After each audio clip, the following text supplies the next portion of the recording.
그래서 봉오동 전투가 1920년에 6월에 있으니까 일본 애들이 너무 놀란 거예요. 우리는 정규군이 있는데 여기는 정규군이 아니고 게릴라 그냥 도망다니는 나라가 이제 없는데 어떻게 우리가 저런 포수한테 질 수가 있느냐 이래가지고 훈춘 사건을 또 일으켜가지고 여기서 이 지역을 아예 소탕하려고 했던 거죠.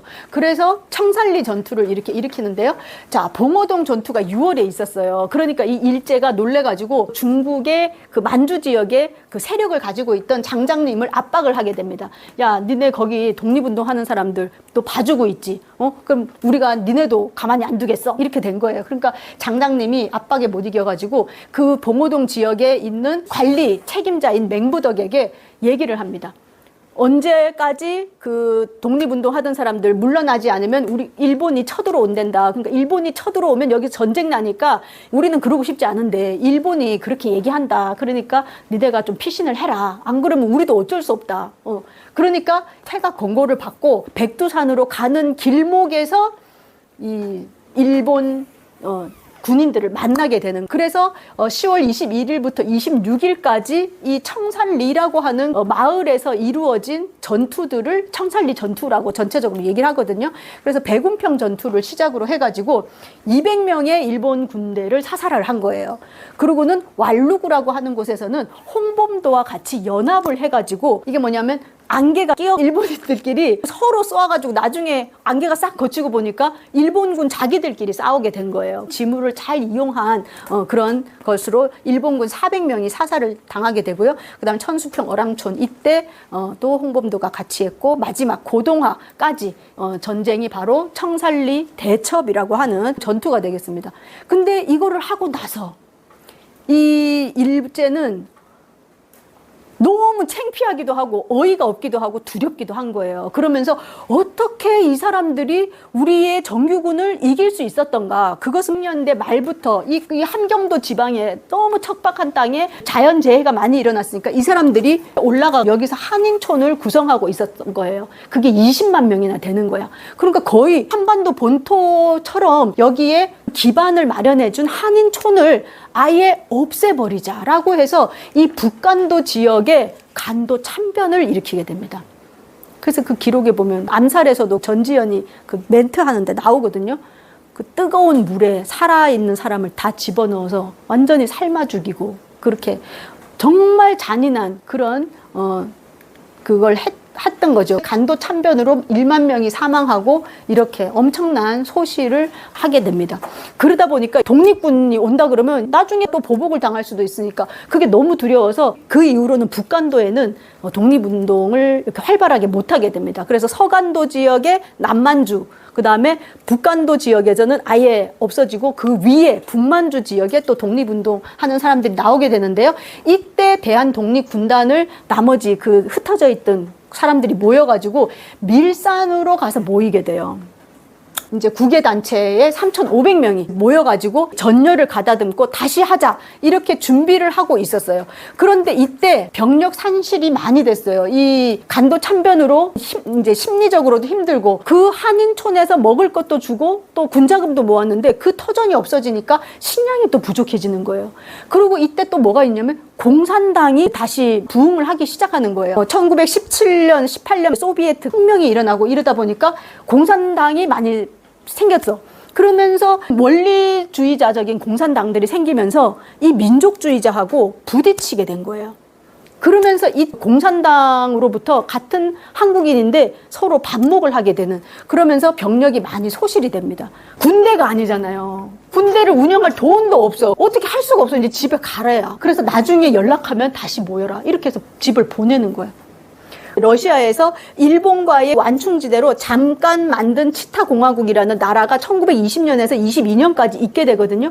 그 공화국 쪽에서 혁명을 하는 데 있어서 조선 사람들이 필요하다 그래서 이 사람들이 오면 우리가 받아주겠다라고 해서 자유시에서 기다리고 있었어요. 그래서 우리 이 병력 3,000명의 병력이 갔어. 근데 러시아 측에서 보기에는 아시아 사람들인데 무장을 한 3,000명이 와. 자기 땅으로. 그러니까 저 인물이 일본 놈인지 아니면 중국 사람인지 한국 사람인지 그 사람들 알 게 뭐예요. 그런데 무장을 하고 온단 말이야. 안 될 것 같은 거예요. 그러니까 무장을 해제하고 들어오라 이렇게 된 거예요. 근데 우리 이 군인들은 뭐예요? 그 군 총 하나 지역 사람들이 배골 막아주고 내준 거 그거 체코군한테 사가지고 그 중고 이렇게 해갖고 그 하나하나가 얼마나 소중한데 이거 무기를 다 버리고 오라고? 그럴 수 없어. 이렇게 해서 대치가 된 거예요. 그럴 때 김좌진 장군이나 이런 군대는 나는 못 가겠다 그렇게. 그래서 턴을 해가지고 안 가고 홍범도 장군이나 군대는 그래도 가서 뭐라도 하자 이래서 자유시로 들어가게 되는데 그때 소련 군대들이 배신을 하고 또 우리 군대에서는 기존에 그 시베리아 자유시에 있던 우리나라 사람들과의 서로 우위를 점하는 그런 알력 이러한 것들을 통해 가지고 무장해제하지 않은 군인에게 발포를 하게 되는 거예요. 러시아에서. 이 독립군 한 명을 키우기 위해서 얼마나 많은 노력들을 했습니까? 그렇죠? 10년 동안. 근데 서로 죽고 죽이는 비참한 자유시 참변이 일어나게 되면서 70명 사살, 31명 익사, 250명 행방, 970명 포로 이렇게 된 거예요. 그래서 자유시 참변 이후로 북로군정서도 해산이 되게 되면서 정말 자유시에서 겨우 살아남은 사람들이 다시 모이자 해가지고 후방기지 건설하고 둔병제 군인이 직접 밭 갈고 이렇게 해가지고 하자라고 했는데 그때 백포서일 장군이 잠깐 마을을 비운 때에 중국의 마적의 습격을 받게 되면서 마지막 남았던 동지들이 몰살을 당하게 돼요. 돌아와 보니까 다 시체로 널브러져 있는 거예요. 그 당시에는 내가 책임져야 된다 이런 게 있어요. 그래서 자결을로써 순국을 하게 된 거예요. 그래서 자결 순국하신 그런 곳이 있습니다. 이건 이제 저희가 그때 가서 찍어온 사진인데 홍암나철, 그다음에 백포서일, 그다음에 김교헌 묘가 되겠습니다. 그래서 이게 중국 땅에 있거든요. 백두산을 바라보는 곳에 딱 묘를 써놨어요. 여기 가보니까 요 옆에 돌로 조선족에서 세워놨다 그런 표지판이 이렇게 있었습니다.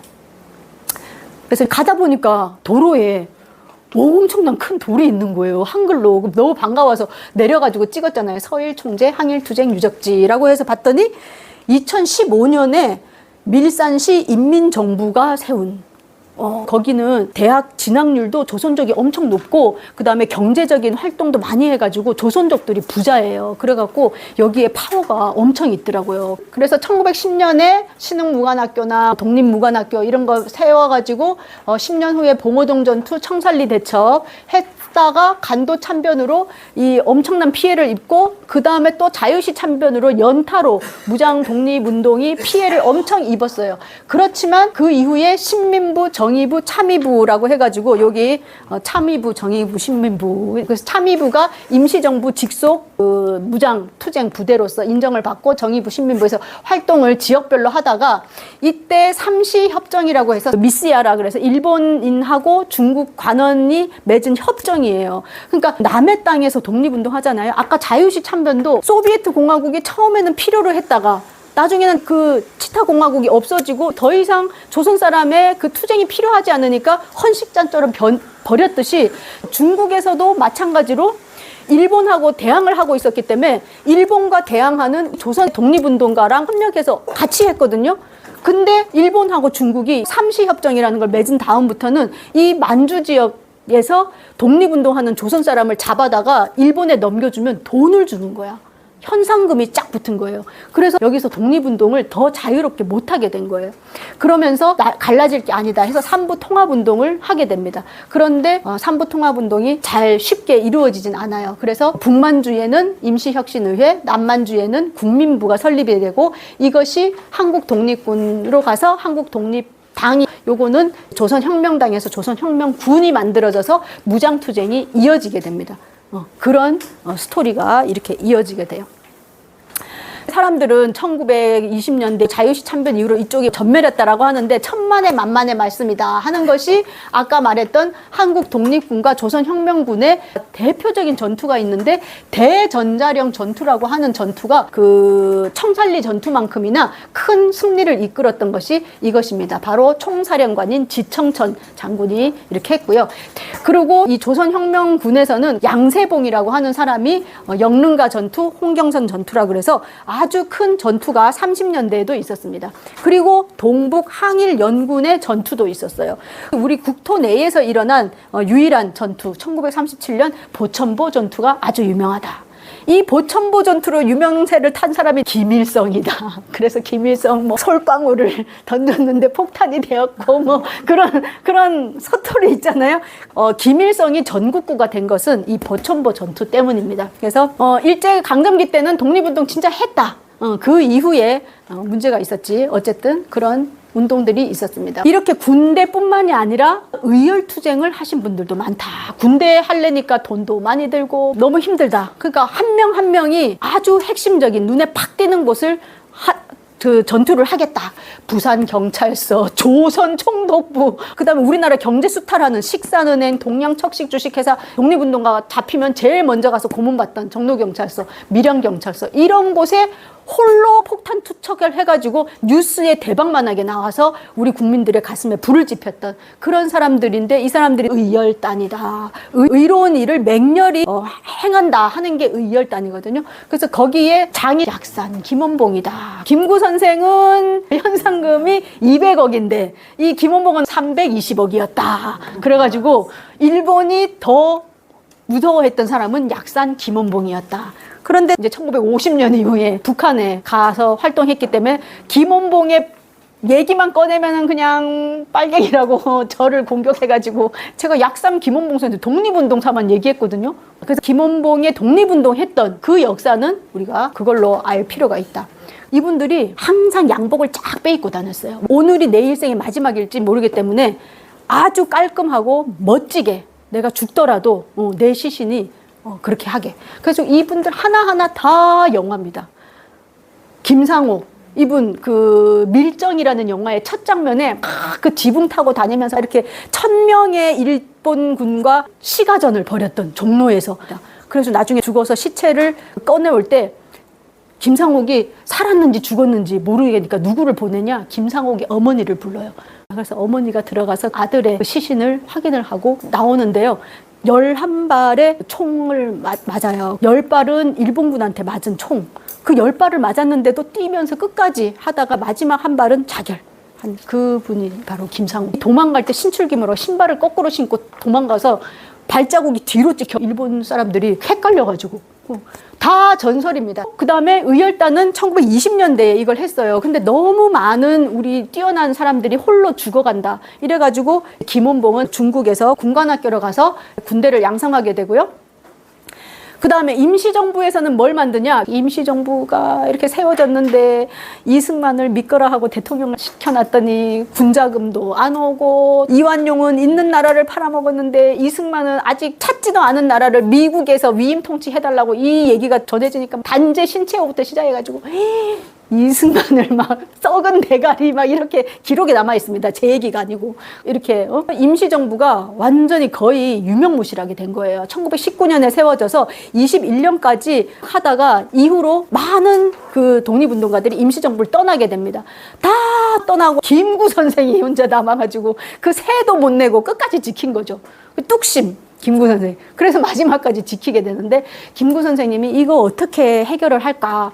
노인들만 앉아 있는 거예요. 이 임시정부에. 젊은이를 의열투쟁을 해야 되겠다. 이래가지고 제일 먼저 이봉창 의거를 하게 되죠. 도쿄, 그 일본의 중심부에 일본 사람들은 천황이라 그래서 신으로 생각했어요. 일왕에게 폭탄을 던진 사람 이봉창. 세계가 놀란 거지. 이때 윤봉길 의사. 선생님이었는데 애국 개몽 운동 해갖고 나라를 찾겠노. 그래갖고 김구 선생을 찾아가서 홍코우 공원에서 폭탄을 투척을 해가지고 왜 우리가 안중근하고 윤봉길을 기억하냐? 그 많은 의열투쟁 중에 성공한 몇 안 되는 의거였기 때문에 그래서 윤봉길 의거가 있고 중국에서 깜짝 놀란 거예요. 이게 중국의 상해에서 이루어졌다. 중국의 인구가 억대다. 근데 아무도 이 일을 못했는데 이때 이 의거가 또 언제 일어났냐? 하필이면 일본이 중국과 전쟁을 했는데 이겼던 거를 기념하는 행사를 상해에서 한 거야. 그러니까 중국 사람들은 괴로운 엄청 자존심 상하는 때 그 일본 관리들한테 폭탄을 던져 요인이 사망하고 다리 잘려지고 이렇게 된 거예요. 그걸 조선의 25살짜리 젊은이가 한 거예요. 그래갖고 장개석, 송문 다 윤봉길 의사를 찬양하는 글을 쓰고 사당도 만들어주고 그러면서 장개석이 한인애국단 김구를 만나게 된 거예요. 그래서 얼마 주겠지? 그러면서 그래 돈을 받아서 우리가 독립운동을 더 열심히 하자. 그리고 장개석을 만났어. 근데 장개석이 돈도 주고 군관학교에서 군인을 길러내는데 조선 사람들을 훈련시켜주겠다. 이렇게 한 거예요. 그게 너무나도 놀라운 제안이었던 거예요. 왜냐? 중국이라는 나라에서 다른 나라 사람들을 데려다가 군인을 만들어준다는 거는 엄청난 거거든요.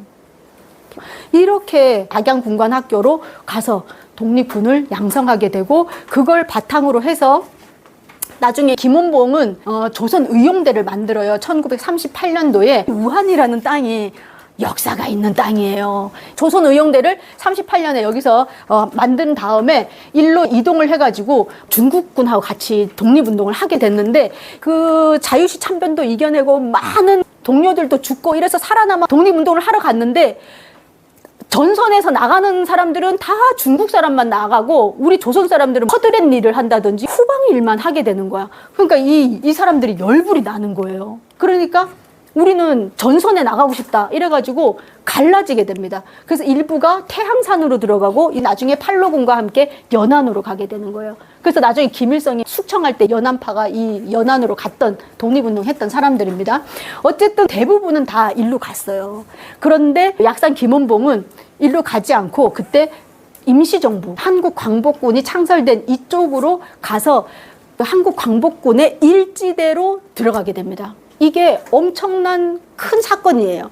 임시정부에서는 그동안 소위 말하는 우파만, 민족주의자만 있었는데 또 무장투쟁의 경험이 많지가 않잖아요. 여긴 외교를 위주로 했고 이쪽 지역에서 주로 무장투쟁을 했기 때문에. 근데 약산 김원봉이 이끄는 그 사람들이 이 광복군에 들어왔다? 이건 엄청난 거였어요. 그래서 여기에 광복군이 창설이 되게 됩니다. 그런데 어쨌든 이렇게 해서 이분들이 같이 광복군으로 가서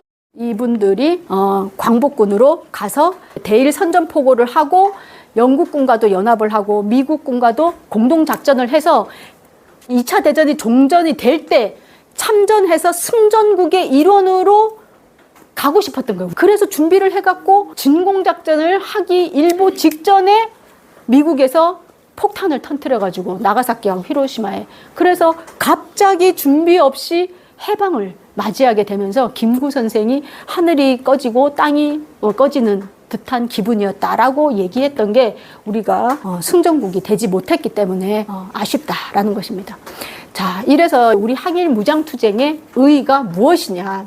첫 번째, 가장 독립운동다운 항일 투쟁이었다. 그리고 두 번째, 파급 효과가 가장 큰 투쟁이었고, 세 번째, 독립운동의 주류로서 한말부터 독립군 기지를 만주 지역, 연해주 지역에서 건설하고 독립전쟁, 그 청산리 전투들, 그리고 마지막 임시정부에서 광복군까지 주류로서 독립운동을 했다. 그리고 네 번째, 절대 독립론. 그런 외교론이라든지 어떻게 얼렁뚱땅 하는 게 아니고 절대 독립, 완전 독립을 외쳤던 독립운동이다. 그리고 봉건 신민에서 근대 국민으로 넘어가는 성장을 했던 것이다. 그리고 여섯 번째, 국제적인 안목과 연합작전, 마지막에 영국군, 미국군과 했던 그런 역량을 배양하는 그러한 무장투쟁의 의의가 있다라고 하는 것입니다. 그래서 이것은 이제 사실은 아까 그 의용대들이 일부는 태양산으로 갔고 약산 김원봉은 임시정부로 왔잖아요. 그 태양산으로 갔을 때 약산 김원봉하고 밀양에서 친구로 지냈던 윤세주라는 사람이 있어요. 그 윤세주가 태양산에서 이제 고립이 된 거예요. 저 산에서 미나리 캐서 먹고 버텼다 그러거든요.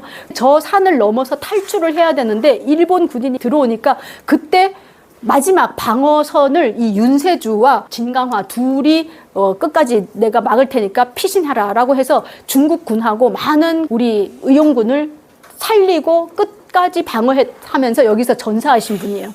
이때 마오쩌둥이 이때 살았다 그러죠. 윤세주와 진광화 열사의 묘를 지금도 태양산에 이렇게 묘셔져 있고 엄청 애국자로 중국에서 기리고 있는 그런 사람들이 되겠습니다. 그래서 중국 공산당 역사에서 우리 조선 사람들이 엄청난 큰 역할을 한 거예요. 어쨌든 이런 역사를 우리가 알아야 된다. 그래서 한국광복군 창설일인 1940년 9월 17일을 나중에 국군의 날로 정해야 된다. 이런 이야기를 하고 있고요.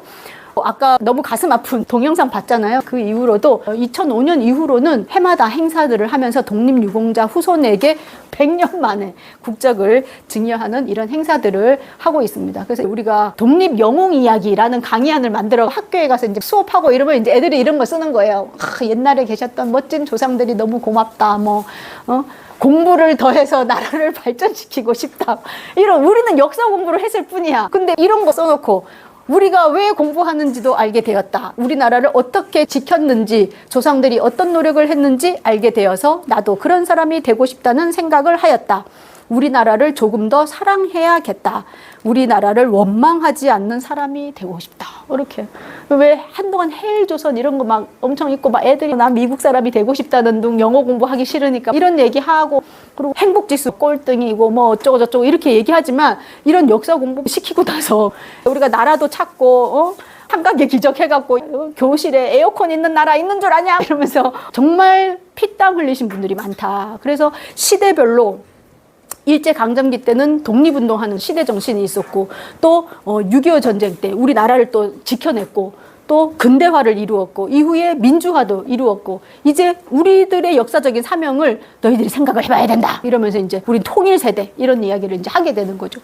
그런 사명이 있을 때 사람이 이렇게 추해지지 않는다고 생각하거든요. 사명이 없으면 욕망만 쫓다가 돈의 노예가 되거나, 그렇죠. 그런데 우리에게도 역사적인 사명이 있다는 것을 국민들, 특히 아이들에게 알려주면 아이들이 스스로 알아서 내가 이렇게 게임만 하고 이렇게 해서는 안 되겠구나 하는 생각을 억지로 주입하는 게 아니라 이런 역사 교육을 통해서 할 수 있다는 것을 이런 느낀 점을 통해서도 알 수가 있습니다. 그래서 우리는 꼰대가 되자.